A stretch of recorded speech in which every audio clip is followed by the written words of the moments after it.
அன்பு மலரட்டும், இறையருள் பெருகட்டும். நம்ம ஹங்கர் டு ஃபிங்கர் சேனலில் இன்றைக்கி காளான் கிரேவி செய்ய போகிறோம்.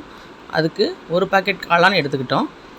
இதை நான் ஏற்கனவே கழுவி சுத்தம் பண்ணுற வீடியோலாம் போட்டிருக்கேன். அந்த மாதிரி கழுவி சுத்தம் பண்ணி வச்சுருக்கேன். அதுக்கப்புறம் இதுக்கு ஒரு மசாலா தயாரிக்கணும். அதுக்கு இரும்பு கடாய் வச்சு ஏலக்காய், பட்டை, கிராம்பு, சோம்பு, மிளகு, சீரகம் இதெல்லாம் சேர்த்துக்கணும். வறுத்து அரைச்சிக்கணும். என்கிட்ட மல்லித்தூள் இல்லை, அதனால் நான் முழு மல்லியை சேர்த்துருக்கேன். இது எல்லாத்தையும் சேர்த்து நம்ம ஸ்லோவாக வச்சு நம்ம எல்லாத்தையும் வறுத்துக்கணும். அதோட சின்ன வெங்காயம் ஒரு 10-12 சின்ன வெங்காயம் சேர்த்துக்கிறேன். இதோட அப்புறம் கருவேப்பிலை, தக்காளி, கொஞ்சம் கசகசா, தேங்காய் இதெல்லாம் சேர்த்து வதக்கிக்கணும். நம்ம சேனலுக்கு நீங்கள் கொடுத்துட்டு வர சப்போர்ட்டுக்கு ரொம்ப நன்றி ஃப்ரெண்ட்ஸ். தொடர்ந்து சப்ஸ்கிரைப் பண்ணாத ஃப்ரெண்ட்ஸ் சப்ஸ்கிரைப் பண்ணிவிட்டு பாருங்கள். அதுக்கப்புறம் இந்த மசாலாவை ஆற வச்சு நம்ம மசாலாவை அரைச்சி வச்சுக்கணும். அதுக்கப்புறம் அதே கடாயை வச்சு வெங்காயம் எண்ணெய் ஊற்றி வெங்காயம், கருவேப்பிலை, இஞ்சி பூண்டு விழுது இதெல்லாம் சேர்த்து வதக்கிக்கணும். திருப்பி நம்ம அரைக்கும் பொழுது கொஞ்சம் தக்காளி தான் போட்டிருக்கோம், அதனால் இதில் மீதி தக்காளி சேர்த்துக்கிறோம்.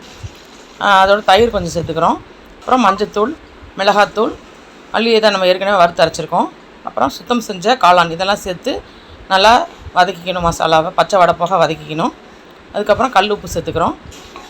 நான் செய்கிறது வந்து இரும்பு கடாய். இதில் செய்யும் பொழுது டேஸ்ட் ரொம்ப அதிகமாக இருக்கும், நம்மளுக்கு இரும்பு சத்தும் நல்லா கிடைக்கும். அப்புறம் அரைச்ச விழுதை சேர்த்து நல்லா வதக்கிக்கணும். இதோட மிக்ஸி கழுவின தண்ணியை சேர்த்துக்கலாம். சேர்த்துட்டு நமக்கு மூடி போட்டு கொதிக்க விடணும்.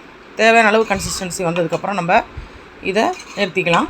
இது புலாவ், ஒயிட் ரைஸு, அதுக்கப்புறம் சப்பாத்தி, பூரி, மற்ற டிஃபன் வெரைட்டிஸ் எல்லாத்துக்குமே நல்லாயிருக்கும். ட்ரை பண்ணி பாருங்கள் friends. Thanks for your support. தொடர்ந்து சப்போர்ட் பண்ணுங்கள்.